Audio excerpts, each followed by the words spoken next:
We're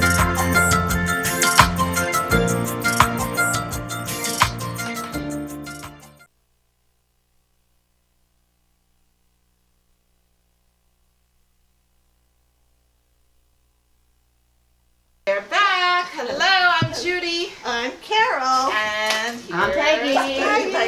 Peggy always has to get the camera set Yeah, up. we're the Wildflowers. Yes. Happy to be here. Yeah.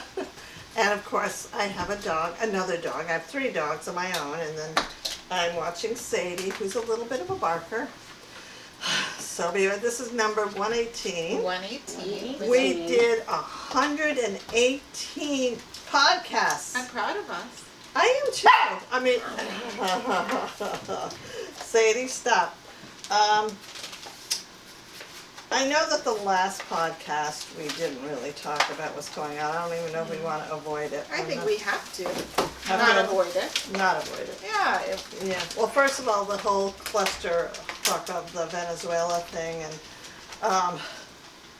how it was proven that Trump actually lied when he said that he spoke to the oil industries before and after what they did in Venezuela, and that a lot of the people that he was supposed to have been in contact with, he never reached out to us. No, and I think his speech was very telling too, because it was clear, something we've all said, that this was always about oil. Well, because, you're the one that...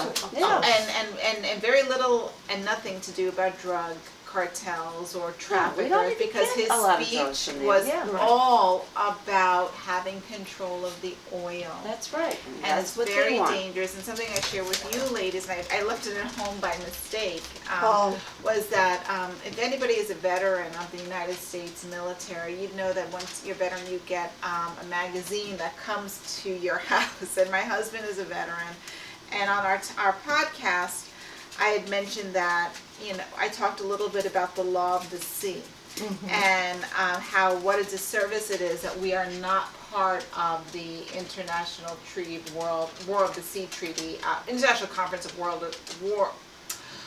of the Sea Treaty. And then the magazine, after I did that podcast, the magazine's called The Legion, the American Legion. It comes delivered, and I wish I had it, but I have a picture of it.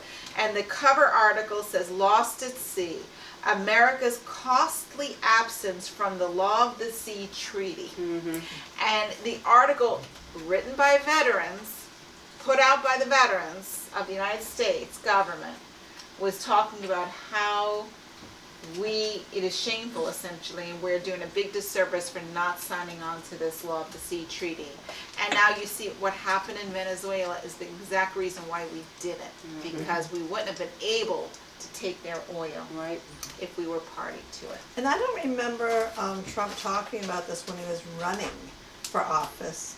And one thing I was... No, he was going to keep us all out of wars. There'll be no more wars. Okay, all right. I'm glad you said that, because I'm going to test the 2 of you. Okay. Can the 2 of you start just rattling off how many lies he has told the American people? We don't have enough Day battery. one, the price of eggs was coming down, inflation's coming down, Epstein files were gonna be released. manufacturing jobs were Say going it to be now. up, dogs are going to be forbidden from barking during podcasts. He didn't know about Project 2025. Oh, yeah. Nothing about that. No, he doesn't know anything about that. No, so many things. So many things. Yeah. But none of it had what he told the American people that he was going to do. No. Because it wasn't about that. He's just, if he's speaking, he's lying. That's how We're getting ourselves into more trouble. We are getting ourselves into a World War III, essentially. Yeah. If we invade scary. Greenland, which it seems is obvious that that's where he's going to go. We also talked about that on our podcast. Check us out. Yep. Is going to trigger really, really dangerous terror, more than we're already in now with Venezuela. And yet, I'm sorry. no, go ahead. No, he also told people about immigration, that he was going to get the criminals out of here, and everybody wants that. We don't want everybody else's criminals and rapists. Right. And what does he do? And still doing? He's just rounding up people. Yep. They need the numbers. Yep. And giving quotas, immunity to people to do whatever they want. And to no shoot due whoever process. they What want. happened in Minnesota? Right, and Portland apparently. Yep. It's just very disconcerting, and sometimes I'm just Oh, and January 6th, and let's not forget that. Oh, Pardoning God, January that's 6th That's people. the thing that makes me crazy. He's as- also law enforcement, right? So Yes. that's No, not I know. but yet Yeah, he pardoned the man who killed the January 6th police officer. And they try to say, well, it wasn't, it was the woman's fault. They didn't say that. It was, but conversely, the woman who was trying to drive away from this ICE agent, how many days ago? 3 days ago? 4 Yeah. days ago? Apparently she was vicious and violent. She was a terrorist Yeah. too.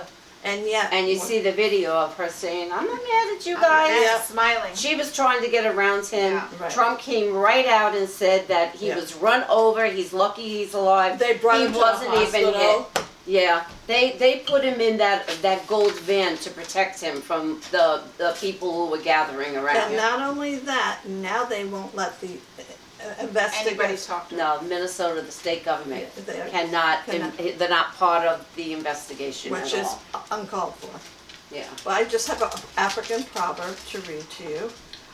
Until the lion tells the story, the hunter will always be the hero. Yeah. And I just Love love that that one. quote because that's exactly what's happening. But, I get so Where did we frustrated. see that quote? You That might was- have- On the On a sheriff's t-shirt. I bought it from From them DC. in DC. Oh, okay. Yeah. I said, wait a minute. I know that quote. I'm very impressed that you Yeah. remembered that I because remember yeah, Yeah. because I pulled out it was too hot to wear It was today. yellow, right? No, it was gray. Oh, It was gray? gray. Oh, Yeah. okay. But I pulled it out and I was like, oh, it's too hot in my house to wear today. But then I saw the quote and I'm like, oh, I have to write this out. So, yeah. But yeah, anybody else got bantering? Well, I do. Oh, you but did go. no. No, you go. Okay, all right. I will go. I got this book. It's one of my Christmas gifts that Samantha bought for It me. looks so old. I know, It's I love called. It's by Brian Bilston, and he's a poet. And it's Days Like These, an alternative guide to the year and 366 poems. Right up my And alley. every day there's a little poem and a little short story about what happened on that day. Now today's January 10th. Anytime. Yeah, anytime, I love yeah. that. I'm not going to read January 10th because I'd have to explain it to you because it's a play on words with all our London Underground train stations. Oh, okay. But I just wanted to, this is something silly that happened in New York on January 9th. Okay. In 1902, a bill was introduced to the New York State to outlaw flirting in public. While that may sound ridiculous, the law was aimed at protecting young girls and women from unwanted attention from men. So not so silly after all. Yeah. That's not to say that there aren't a lot of rather bizarre laws which remain on the New York statute book. The hosting of a puppet show in a window is rightly banned. As is the throwing of a ball at someone's face for fun. These are on New York State Well, laws. that I kind of like And that. please remember that it remains illegal there to transport an ice cream cone in one's pocket on a Sunday following a long forgotten incident in which untold mischief was caused. So then he wrote this little tiny poem. It's called Be Alert, Not a Flirt. Please be aware that flirts are known to operate in this area. You are advised to keep your belongings with you at all times. Kisses have been stolen and bottoms pinched, while there have been reports of battered eyelids, grazed arms, and gentle teasing should anyone laugh too loudly at one of your lame jokes or take an immoderate interest in the color of your eyes. Please report them immediately. On no account should you attempt to flirt back, as this may result in giggling, unseemly, canoodling, irritable looks from bystanders, and the imposition of a hefty fine. So it's like every day something like that. Right, but the flirting thing, I can't help but think it's more than flirting, it's harassing a lot of Yes, times. The yeah. construction, remember construction? Oh my God, I used to workers? hate to Yeah. walk past them when Yeah, I me worked in the too. city as a Yeah. young girl. And Yeah. they all the guys used to say to me, "Oh, your smiles fell on the floor. Smile, Smile, sweetheart. Yeah. Ugh. Yeah. So anyway, this is a really cool book, and you should buy it. And say the name again. It's called Days Like These by Brian Bilston. I want to just do a shout out to this is the very last publication of the Old Farmer's Almanac, We used to have them in my 2026. home. Did you ever have them in your home? Oh yeah. I think so. I don't know. I loved reading through these when They're I was so growing up. interesting. But so when I saw this, I picked this up at Tractor Supply. There was like only 2 or 3 of them left, and I said I have to grab it. I love that you did that. And I'm going to keep that. Yeah. But one thing I just wanted to read, because I thought it was interesting in the world of cell phone age. We're coming, I think it's the 19th anniversary of this iPhone now. Oh. And so what's our result? Well, there's a quick little thing in the back called "At a Loss for Words." It's not long. I'm going to need a light. Okay. Here, it is a little Sorry. dim in here. Can I turn this up a little? Sure. Yeah. So remember, the iPhone came out 19 years ago. And over the last 20 years, humans have been speaking 3,000 fewer words a day. Research from the American Psychological Association shows the average number of daily spoken words dropped from 16,000 to around 13,000. This decline is being attributed to what else? Texting. Texting and social media. And for those who have always believed that women talk more than men, it's true, but not by much. Women speak about 13,349 words per day versus men at 11,950 words per day.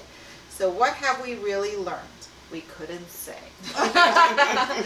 Really cute little things like that, but accurate, and it's something that I know a lot of school districts, well, in New York, are now prohibiting phones in the classroom. Yeah. And I think it's a good thing. Yeah, I think in it my is mind. too. And so It let's is. see if we can start bringing back the spoken word. Yeah. Yes. Yep. I love Not the it. texting. It reminds me And of, written letters. Yeah. Written letters. It reminds me of the Reader's Digest. My mom used to give Yeah, it. we used to get Reader's And Digest. like yeah. the laughter, it was called Laughter something, little jokes and stuff, and that was pretty cool. Real quick, and then we'll have wine. I wanted to mention this came out. This was reviewed in the New York Times, Family of Spies, and if you remember, Oh, I remember that. I Yeah. reviewed it. They gave it such a glowing review. Oh, wow. I mean, it's not on the bestseller list yet, but they thought she did a phenomenal job, and they were encouraging people to read this because it was heart-wrenching for her to discover that she had Nazis in her family history. So, anyway, I just wanted to give a shout out that I loved it too. So, anyway. Excellent. Okay. Say it again. I said excellent. Oh, okay. All right. I thought you said Xbox. I'm like, Xbox. Xbox. Wine, please. Oh, okay. It's my turn for the wine. It is your turn My for the favorite wine. bottle. I am doing pouring the wine. It's a Cabernet Sauvignon from Napa Valley, Another Cabernet. and it's called the Critic. Have either of you ladies had this wine? I have. I haven't, not. but I love the title. Okay. And the title, I thought that's why I picked it up. Okay. I'm really drawn by covers. I'm a sucker for that. And when I opened that bottle a while back, as soon as I opened it, the aroma was amazing. Really? When she said a while back, she doesn't mean like a few days No, ago. She no, no. means like I mean, it's like an hour ago. because I was Wow. like, they probably wouldn't know. When I was preparing for it, I found a couple of things. So I went on the website for this wine maker, and they had this intro. We're changing the way people think about wine. The Critic wine got its name to remind everyone that the beauty of a wine is truly in the eye of the beholder. Oh, I like that. There was a time when it was simply about tasting a wine and deciding the merits for yourself. Somewhere along the way that was lost. Let's get back to the heart of enjoying wine.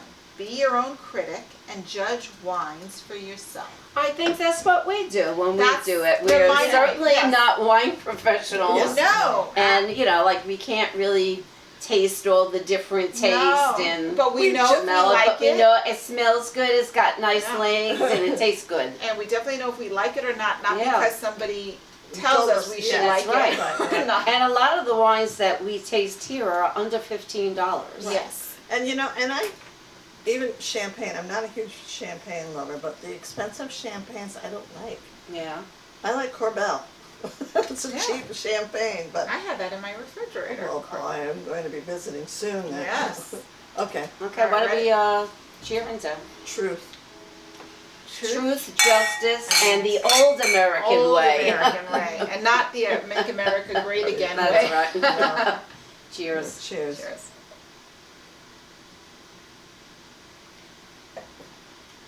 Ooh. It's heavier than the last. Yes, one. it is. I was just going to say that it has more body. I'm so glad I say these things that are right. Because sometimes I'm like wondering. All right, so But it's a matter of taste No, too, but and your own palate and yeah. What do you smell? Wine, as Peggy Wine. said, wine. That's one of the guys that watched our podcast got such a kick out of you. Oh, really? Saying that, because he wrote the quote and to email to me. I'm like, oh, that's right. That's what Peggy said. It's acidic to me. More acidic than the last bitter, one. like almost like grapefruity, I think. Well, you're making this it sound is. really So the tannins must be high. Yes. Because it does. It's a little cringy on the tongue. Yes. To me, it's cringy right here in the throat. Yeah. I don't know why. It is. But I do like it. I do too. I like that it's dry, obviously. You're So not it's not loving my it. favorite. No, it's not my favorite. Bonterra I like the other one. is your favorite. Oh, I love Banter. But no, I like the one you had the last podcast better. That was very, very smooth. That one. That was very smooth. But I think I like this one better just because it's more full-bodied than I like the last one better also because of the smoothness of it. Oh, You know, okay. I don't get that puckering.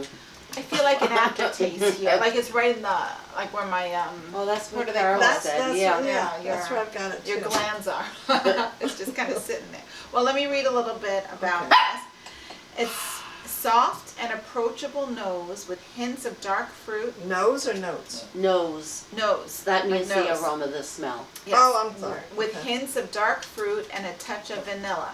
Flavors of Bing cherry and caramel on the palate, followed by a smooth, round finish that lingers with a touch of currant and spice. Okay. Okay, so, It doesn't Okay. seem that smooth to me though. No. the finish. yeah, no. No, I think you're right. I don't think it's not a bad one. It's just, No, it's, no. Mm. it's not something I think I would Yeah, put on a daily, like the other one we had was more Right, of like right. a daily one. I don't think it would be as, a lot of people would unanimously like this. Yeah. All right, price point and Okay. alcohol content. Well, I'm gonna say it's 14 alcohol. 14%. Okay, I'm gonna say 14.5. And I'm gonna say it's $13.99. Ooh, that's pretty good. Now I can't say that. Yes, you can. Yeah, That's you can say that's what you want. to say. Say I'm watching Be another. quiet, you bad little girl. Be I'm quiet. gonna have to hold you the whole time. $12.95. Okay, you were closer on the alcohol contents. It is 13.9% alcohol. Okay. Okay. And the price point is $16.99. Okay. Oh, Okay. Yeah, okay. Stu Leonard's. Stu Leonard's, I picked this up, Okay. yes. Yeah. All right. Three. Three wildflowers. Yeah, I'm gonna say 3.5 at most. All right, let me take another sip.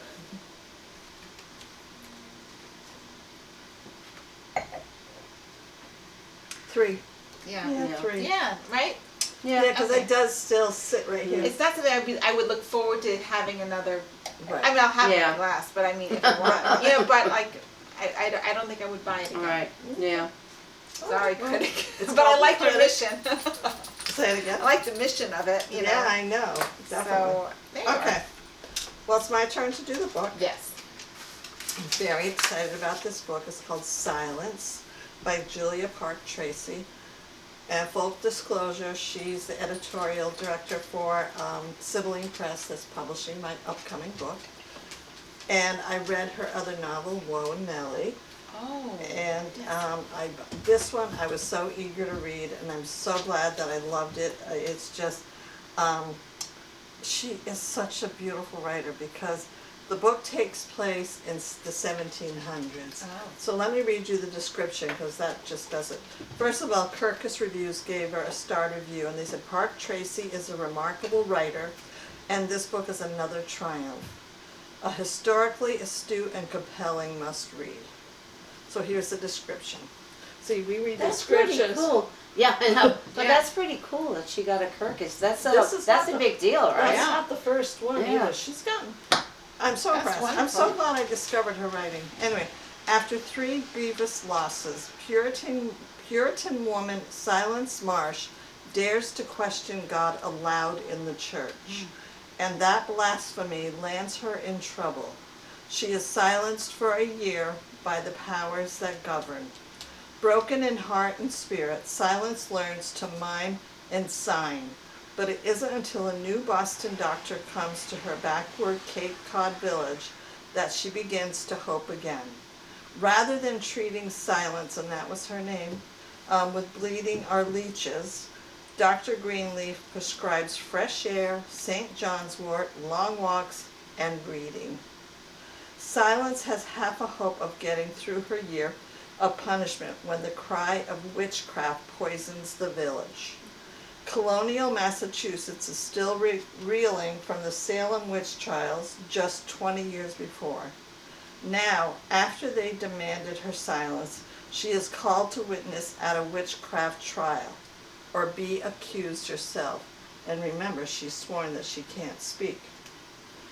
A whiff of sulfur and witchcraft shadows this literary Puritan tale of loss and redemption, based on this best-selling historical fiction author's own ancestor, her 7th great-grandmother. Wow, this is very intriguing. I love this. Yes. So one thing why I like this book is that she sticks with the language of the time. Oh, okay. Through That's the hard to do. narration. Yeah, sometimes it's hard to read, so. She does it so well. And I'm going to give you a little quiz, some words. I pulled out 3 different words. Okay. And I want to know if you know what they are. Cordwainer. What? Cordwainer. Cordwainer. Somebody who is like a fisherman thing? Somebody who wraps up the sheaves of the wheat. It's a shoemaker. Oh. Right? I mean, I that's one thing when I was reading this book, I had my phone right next to me so I could look up a lot of these words. The next one is Pompion. Pompion. Pompion. I don't know. Hat maker. Pumpkin. Oh. That's how they used to say pumpkin. Wow. And another one, fussock. F-U-S-S-O-C. You fuck off. I was just saying fussock, a busybody. Yeah, that sounds reasonable to me. Stupid person. Oh, You're okay. such a fussock. So anyway, Call those me a are, fucksit. so anyway, so like I said, in the 1700s, people were given names when they were born that were like descriptions. And so she was definitely given that name at birth, which was interesting. So she was raised in a separatist community. Now, a separatist religion is a religious movement where followers break away entirely from the established state church, believing it's corrupt or unreformable, to form independent, self-governing congregations and of true believers, as exemplified by the English pilgrims separating from the Church of England. So she was part of this community. And it reminds me of like the Jehovah's Witness. Oh, okay. Where they weren't allowed to celebrate birthdays. Yes. They weren't allowed to have joy. They couldn't laugh. Laugh was, Yeah. you know. Yes. So, And also about the Amish, how they broke away from everything and they have their own communities and their own customs and Yeah. religions and. it's true. I guess there's a Yeah. lot of factions that, follow it. So, after Silence has had losses, and one was her mother who was a beekeeper. I don't know if you ever knew this, but I think I told you You're about... a beekeeper? No. Is when someone dies, you go tell the bees. If you're a beekeeper? No, No, I've heard the phrase before, go tell the bees. I've heard that phrase. Okay, so I'm going to read on page 33 because I had to look it up. I'm like, Is there is a this... book called that? I think Is there this, is. I'm like, is this real? So anyway, it had been just 2 weeks since my mother's death, and I realized that no one had yet told the bees. Mayhap to Christian folk who think the bees are dumb beasts, it was a silly thing. But it was long-held tradition back to England's Mists, M-I-S-T-S, to tell the bees of the beekeeper's death. Oh, wow. My mother had told her hives thus many times when she lost a child or neighbor passed from this earth. But the death of the beekeeper was the most important telling of all, if the bees were not to swarm away without her. So I found that so interesting. Yeah, that is very interesting. Right? It's very poetic. It's something that It's nice. Yeah. She's going down the rabbit hole. Yeah. I want So- you to tell the bees if I go. Do you have a want you to go. beehive? So suffering other losses, silence began to question God during the church service, and instead of comforting her in pain, because she had suffered so much, they harshly punished her. They didn't just insist that she remain quiet, that she couldn't speak. Even her father was like, you can't talk, because he got punished too because of her questioning God. So Julie refers to it as a slow smothering of my spirit. Oh my God. And I love that phrase. So I love silence. I love the character, even though she couldn't talk. It was all from her point of view, and it was just so interesting. So she shows an incredible amount of strength. So I'm going to read you the first paragraph and the afterword, because this I don't think I read the afterword until I was done reading the book, and that's when I was blown away. I knew she was related, but let me skip to the afterword. Oh. See, that's her grave. Silence is grave. Oh. So that's Julia. Wow. Okay. All right. So, Silence Nichols Marsh Greenleaf was a real person, and so were the members of her family.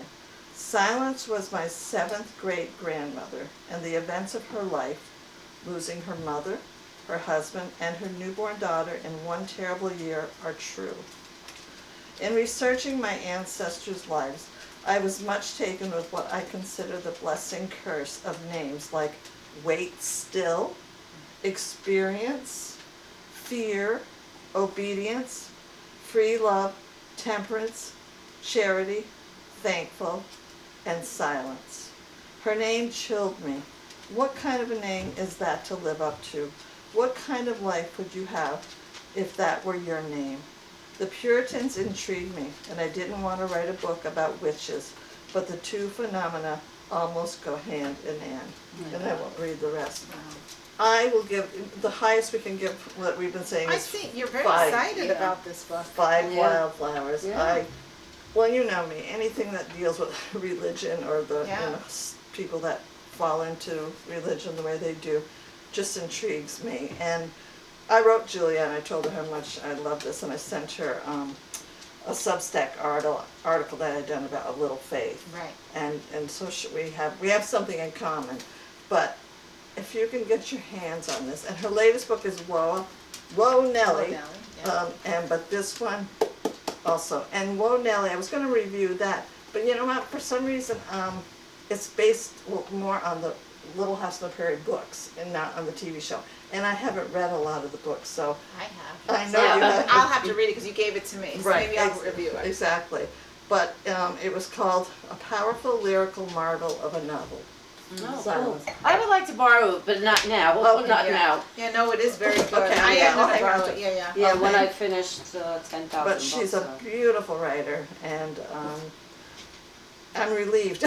You know, I love that. Yeah. You could tell your passion and your Yeah. excitement come through in that review. yeah, It's and it's not because she is gonna pick my book to publish, but the No. fact that she's so good. Yeah, that's So, wonderful. Hi, Sadie. Yes, Hi, I know. Sadie. She wants to come up, but Fine. she's not. Oh, I forgot to tell you guys something, and show you guys something. What?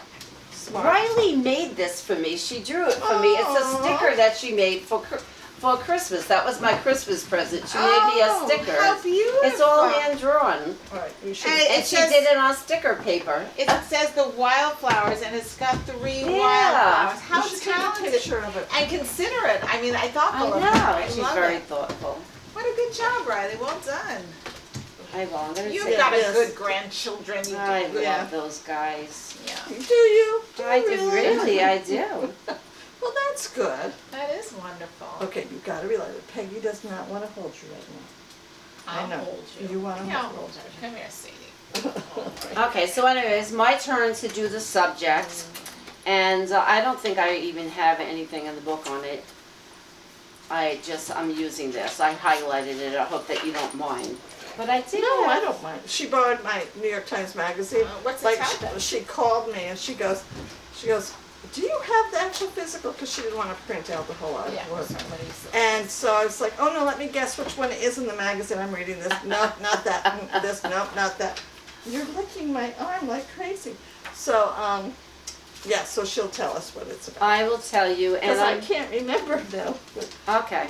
Well, it's about somebody that you never heard of, probably. I see Jeffrey Epstein. On No, the cover. no, it's not about. I That's can't what even read that. I said that's I right. can't do it.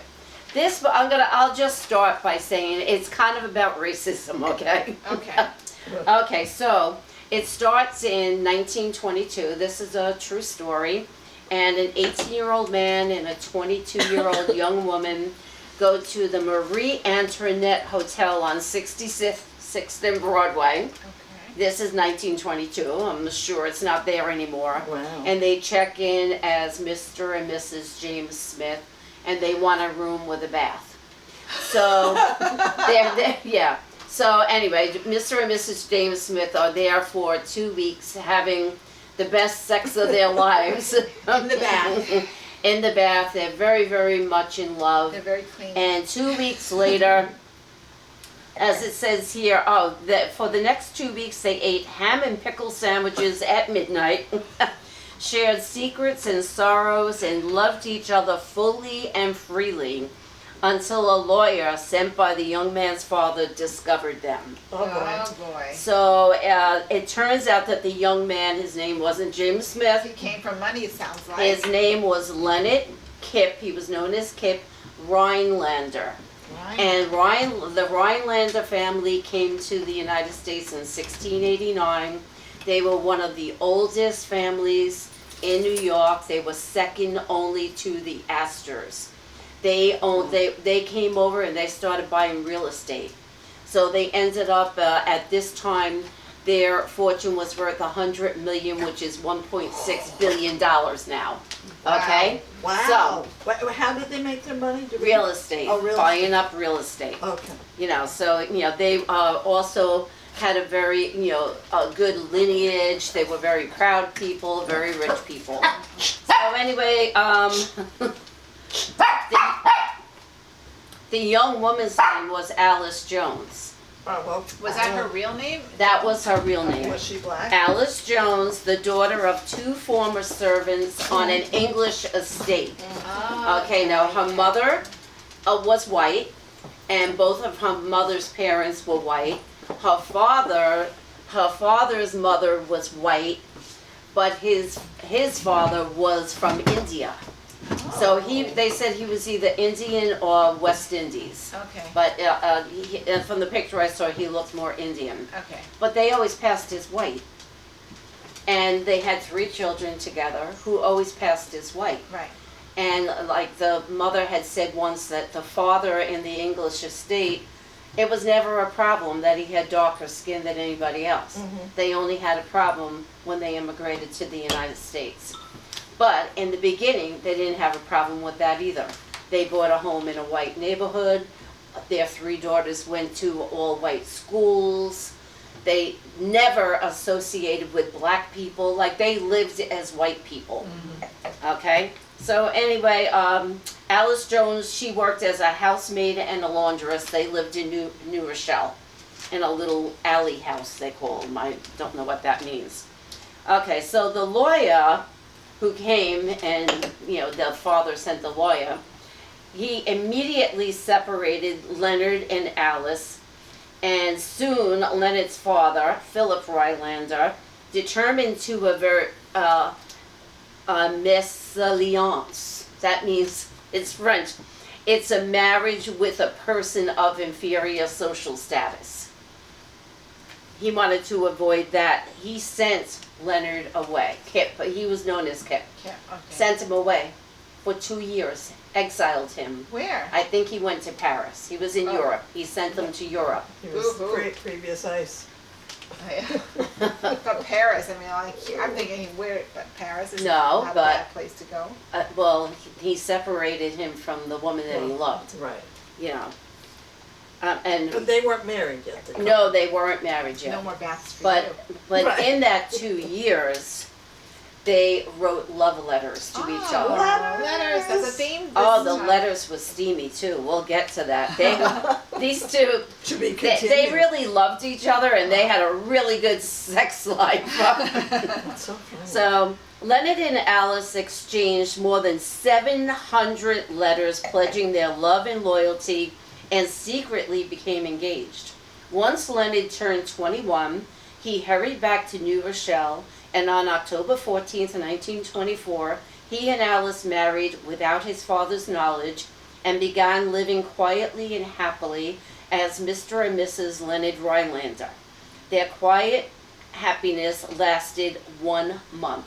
Oh, God. Until November 13th, 1924, when an article appeared on the front page of New Rochelle's local paper. The headline read, "Rhinelander's son marries daughter of a colored man." We had tabloids even back then. Yep. And Alice didn't know about it until Leonard came home from work, and he, you know, there was reporters and photographers surrounded the house where they lived. And her initial shock turned quickly to defiance. "We are not colored." So in the beginning, she denied the whole thing, that she was colored. But, okay. All right. Okay, she And kept did- on denying it, because she always lived. She never thought of herself and as did her- colored. She thought of herself as a white girl. And did her husband know that she was? Well, this is Oh. what the story, and the story Oh, is okay. pretty bizarre, I'm but getting for ahead that of time myself. it's not, yeah. So, and she always says that, "I want the world to know that my father and mother came from English stock from generations back." So anyway, they're on her parents' front porch, and Leonard threatened to sue the newspaper for libel, and Alice vowed they wouldn't let anyone break up their marriage. "We're happy," she said, "and we're going to be happy." But the next day there was a full-page photograph of Alice. It appeared on the front page of the Daily News under the headline, "His Colored Bride." Oh, come on. In the first of the hundreds of articles it would publish about what became known as the Rhinelander case.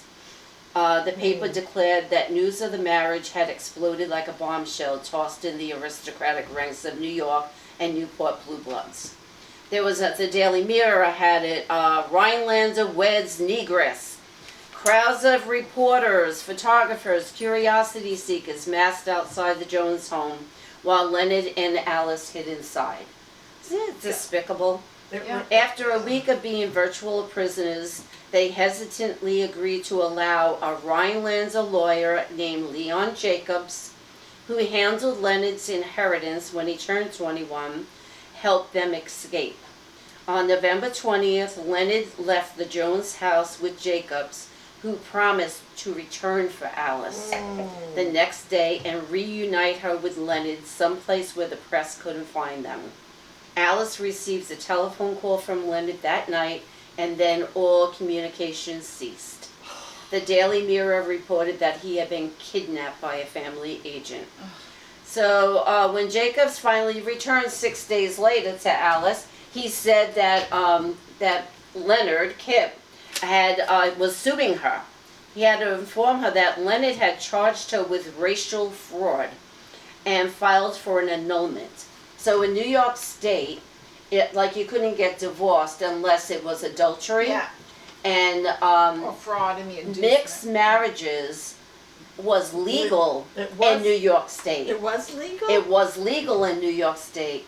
That's why he had to, they couldn't get an annulment. He said, she's black, I don't, because it was legal. Yeah. He legally married her.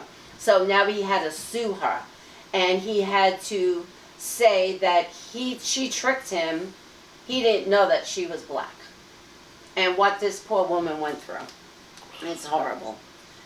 Okay, so he filed for an annulment, And Alice immediately suspected that this was all happening because he was Right. being pressured by his family. Right. But what a fucking wimp. Oh, yeah. All right, nearly a year later, when Rhinelander versus Rhinelander opened in the packed White Plains courtroom, Alice and Leonard became the unwilling lead characters in a sensational legal drama.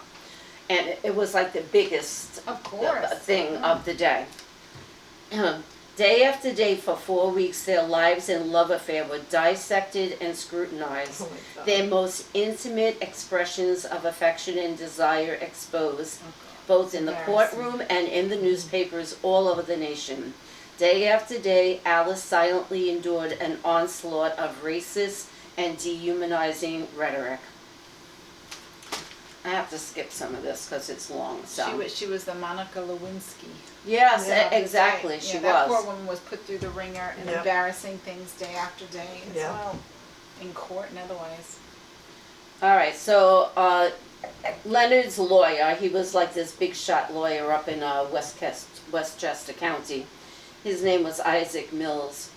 He brought, he was, presenting the case to the jury. He said that Leonard fully believed Alice was white when he married her and continued to believe that even after the headlines screamed otherwise.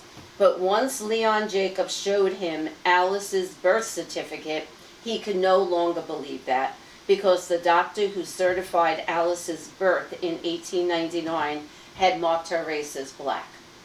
But on her marriage certificate, the clerk thought she was white and put white. Mm-hmm. But since at birth she was considered black, this is how they're going to try and get around this. So Leonard deserved an annulment, Mills said, because Alice had deceived him about her true racial identity. So, and I already told you this, 29 states outlawed interracial marriage at the time, but in New York it was legal. So he couldn't just say, hey, I found out she's black and, Right. And get the annulment there. So, so much. So much here. This is about somebody else. Oh. So the annulment would be on the basis of racial fraud. Because in New York it was only typically in cases of adultery. So I'm going to skip ahead to the American eugenics movement. Oh. So, because that was very popular back then. Okay, so here we go. A white spouse who claimed to have been tricked into marrying a non-white person was almost always seen to have legal grounds to seek an annulment, a reflection of the widespread opposition to interracial marriage, even in states where it was legal. That opposition was a rare instance of almost complete agreement among colored and white people. Even W.E.B. Du Bois noted in a 1920 article for the NAACP that it's not advised, it's strongly advised against interracial marriage based on social challenges for, the people involved in it. But they did try to beat back these laws anyway because it made black people look like they were inferior. And that's what the laws were saying, that, you're inferior to white people. So, the leaders of the American eugenics movement claims from the movement's headquarters at Cold Spring Harbor Laboratory on Long Island, I had no idea. I didn't either. Some of whom were among its leaders, some of whom were among the nation's most respected scientists, warned that racial mixing, which they called miscegenation, would lead to the annihilation of the nation's white civilization. Okay. 1925, it was considered a legitimate field of study, eugenics, and it had an enormous influence. A year before the Rhinelander trial opened, eugenicists, along with leaders of the Ku Klux Klan, helped pass the Johnson-Reed Act, the most restrictive and racist immigration legislation in the nation's history, and Virginia's Racial Integrity Act. And that's what's going on now, today, with this whole immigration and stopping immigration from countries where brown and black people live. Right. Yep. But if they come from Sweden, that's okay. Oh, Norway. Yeah, he's big on Norway. Yeah, Norway comes, that's okay. So ridiculous. So obvious. It's right. It's so obvious. Well, you're looking at, when you're saying what she passed as white, it reminds me of the movie Imitation of Life. Yeah. That was a heartbreaking movie. Yeah. Are we keeping you up? Yes. No, I was just sorry. You're like Trump. No, Just months before Isaac Mills pleaded for the jury to release Leonard from, this is a quote, the undying disgrace of an alliance with colored blood. Wow. Yeah, and the John Scopes trial was going on at that time. Oh, really? Yes. Oh, wow. It's a stood trial in Tennessee for teaching evolution from a best-selling biology textbook that stated as fact that there were 5 human races. Oh. This is the textbook that teaches evolution, but that was racist too. Yeah. Okay. 5 human races with the highest type being the civilized white inhabitants of Europe and America. Okay, so anyway, Alice glanced at the first day of the trial, she glanced at him, but he wouldn't even look at her. All right, so now it's all sad. Lost to her. When the end of the court day, when they left, she was surrounded by her family. His family wasn't with him because they didn't want to have anything to do with him. He only had his lawyer. He had no one else in court to support him. Earlier that year, his father had disinherited him and forbade him to have contact with anyone in the Rhinelander family. Alice continually voiced her fervent wish to reunite with him. She was really in love with him. Alice, you gotta move on. Well, anyway, so now this year, Alice's lead counsel was Lee Davis. He delivered the trial's first twist. He admitted that Alice had colored blood, because now they have to do that because of the birth certificate thing. And Alice hid her face in her collar and her coat, and she was weeping, because she was just devastated. And his concession shifted the trial's main focus from Alice's racial identity to Leonard's knowledge of it. And now her lawyer is saying he had to know that she had black blood because he saw her, in bed and she was naked. They had an intimate relationship. Okay. Her parents, Elizabeth and George, blah, blah, I already told you this part, so I could skip that. Mills sent an investigator. Mills is Leonard's lawyer. He sent an investigator to get the birth certificate of the father's birth certificate.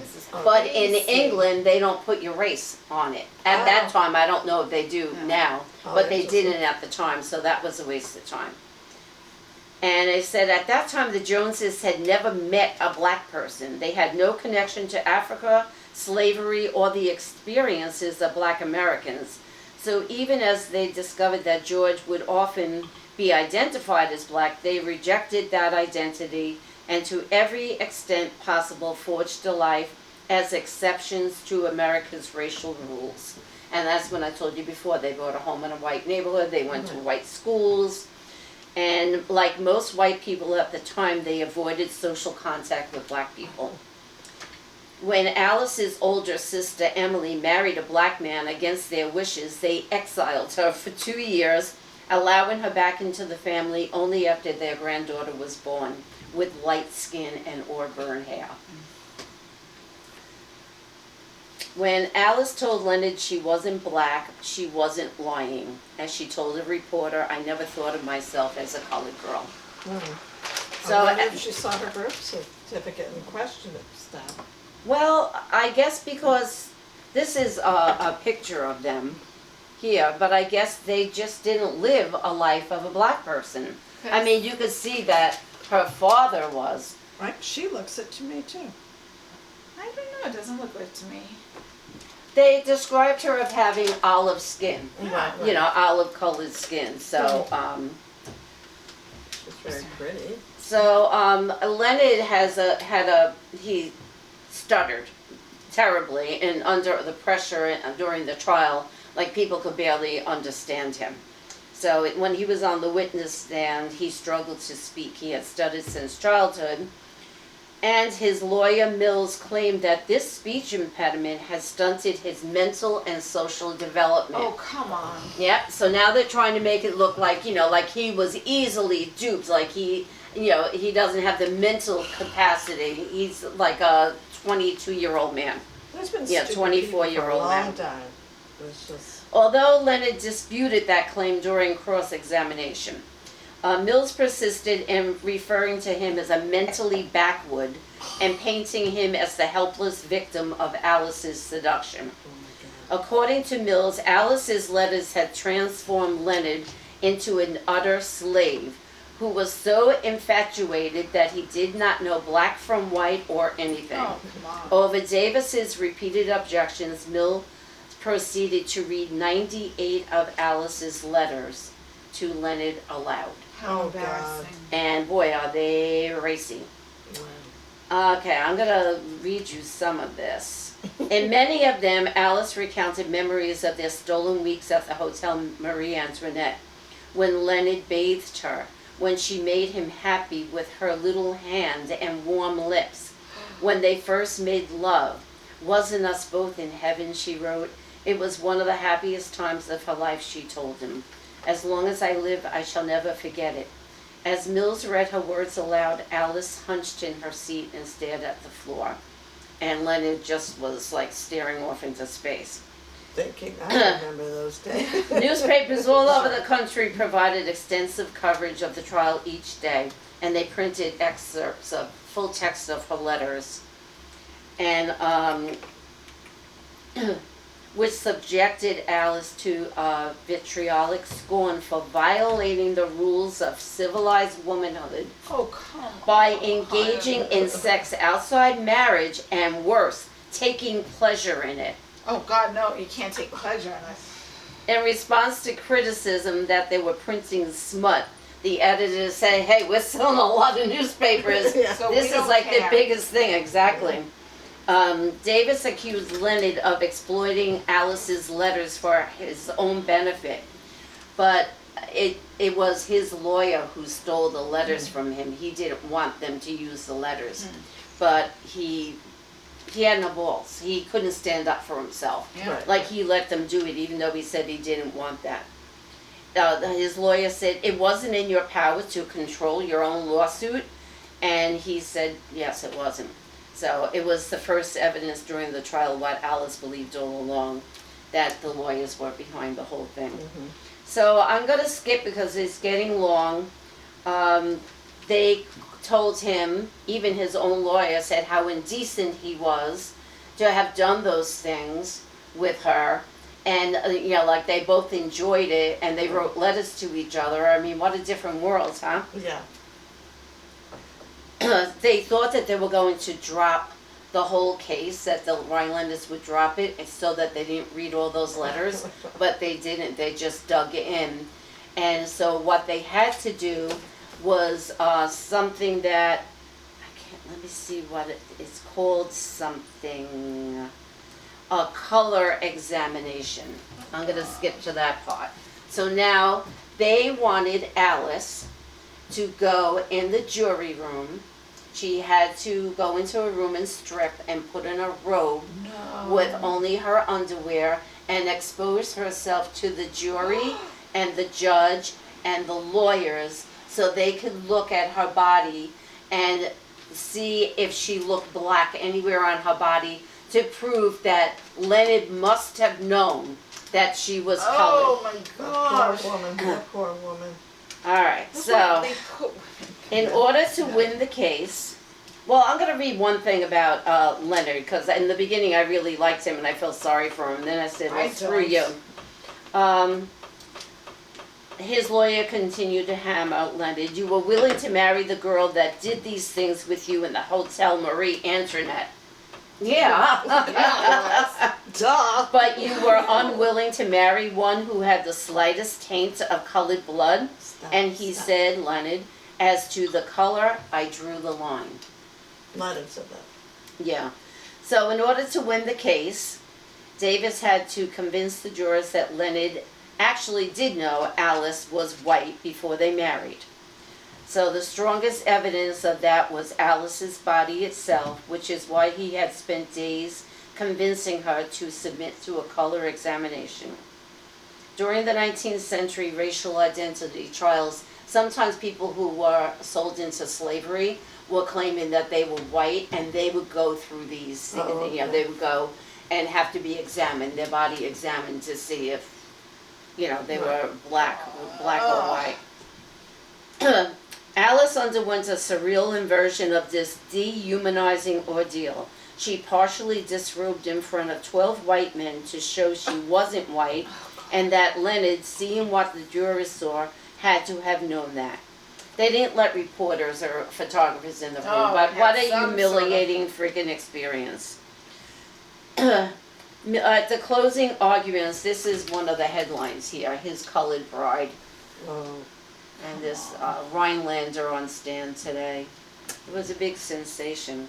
She ended up, I'm going to read a closing argument by Mills urged the jurors to imagine Leonard as their own son. Mills is Leonard's lawyer. Right. There isn't a father among you who would not rather see his son in a casket than to see him wedded to a mulatto woman. Wow.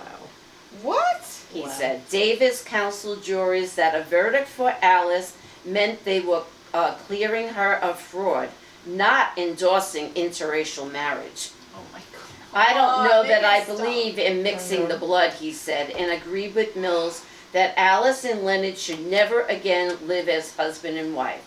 Well, Alice ended up winning that case. Oh, good. But they were never allowed to be together again. Wait, so they weren't allowed to be divorced? She won the case, like it wasn't annulled, so she was still married to him. Okay. But they were never allowed to be together again. By who? Like, so by the family? The family, and yeah. And there was something else, and I lost my train of thought there. They weren't allowed to be together again, and he lived in Long Beach.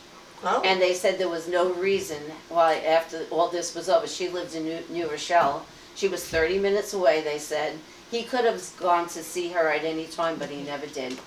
They never saw each other again. Good riddance to him. He died when he was 32 years old of pneumonia. Karma. Yeah, a few years later. She lived to be 90. Good for her. Did she ever remarry? She said that she never loved anybody else, only him. And she never married anybody else. She lived to be 90, but on her gravestone, she put, because they wouldn't let her use the Rhinelander name. Oh, she did. And on her gravestone, she put Alice Rhinelander. Now, is this going to be a book? Do you know? Is this article based on a book? No. And It's just do you know what happened to that family? I've never heard of the Rhinelanders' name, and if they had that much money at the turn of the century, what happened to them? I don't know. I didn't, after, this was a long article, Rhinelander. Philip was the father. Rhinelander. Yeah, Leonard died of pneumonia at the age of 32. After he did divorce Alice, eventually. After his divorce from Alice, his father had allowed him to return to New York, and they had been living together in a modest house in Long Beach. The father and him, not Alice. Fewer than 30 miles from her when he died. He was no longer guarded or restrained, and at any time he could have gone to see her. But he never did. And he didn't remarry. Nope. He was forced to choose between American racism and his wife. He broke his vow to her. That did not stop Alice from keeping her vow to him. She told a reporter after his death, "I never loved anybody but Leonard, and I never will love anybody else." And she always kept a portrait of him on her piano. She seems like a Until very her good death, person. September 13th, 1989, at the age of 90. She hadn't been able to save their marriage in her lifetime, but she ensured that after her death it would endure, Sherlock. at least in the cemetery where she is buried. Hey, stop that. Hey, no. Well, I looked them up there. This family is still around, and Oh, they do really? things like philanthropy and like charity work and stuff. But I've never heard of them. Me neither. But they're still around. And that's why I was surprised that that they were like the Astors there. Yeah. This was I found his obituary. Oh. Member of an old New York family, 34, was auditor of a real estate company.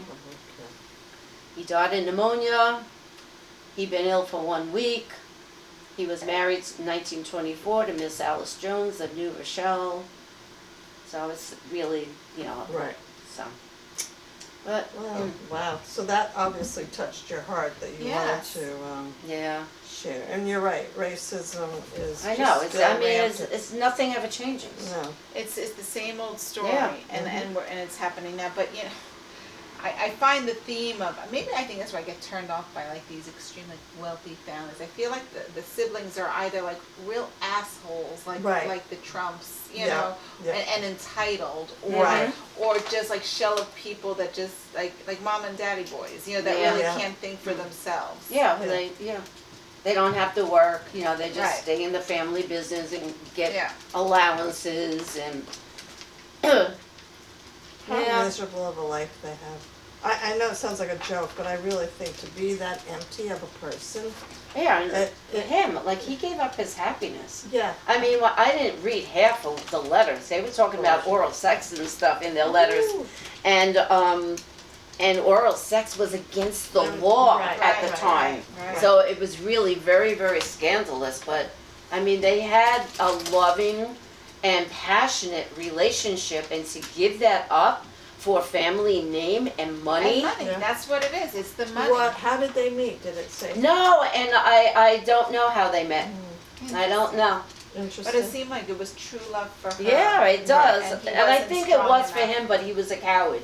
Yeah. He was Yeah. a coward like the Republican Congress now. Right. No It balls. reminds me of the Jane Austen novel, The Sense and Sensibility. Did everyone see the film? There's a bunch of films, but one of my favorite versions is one with Kate Winslet, who Right. plays Marianne, and Emma Thompson. Right.